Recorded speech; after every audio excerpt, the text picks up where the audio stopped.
हल्के असेंबली दोबा की रुकन असेंबली कुत्ता प्रभाकर रेड्डी ने कहा है कि बीआरएस पार्टी कारकुनों के साथ खड़ी होगी और उनकी देखभाल करेगी। मीर दोडी टाउन से ताल्लुक रखने वाला कासा कल्याण की बीआरएस में एक अहम कारकुन के तौर पर पार्टी की खिदमत के दौरान हाल ही में एक सड़क हादसे में मौत हो गई। कासा कल्याण को बीआरएस पार्टी की रुकनीत होने की वजह से रुकन असेंबली कुत्ता प्रभाकर ने मुतासरा खानदान को 2 लाख रुपए का इंश्योरेंस चेक हवाले किया। इस मौके पर उन्होंने कहा कि बीआरएस पार्टी ही वो पार्टी है जो पार्टी कारकुनों के साथ हमेशा खड़ी रहती है।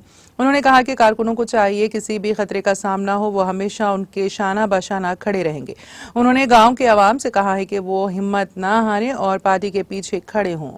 इस प्रोग्राम में एएमसी के साबिक chairman V Narayana, N Babu Reddy, AMC के साबिक vice chairman S Mallesham, BRS party के कायदीन के कृष्णया, के नारायणा के अलावा दीगर मौजूद थे।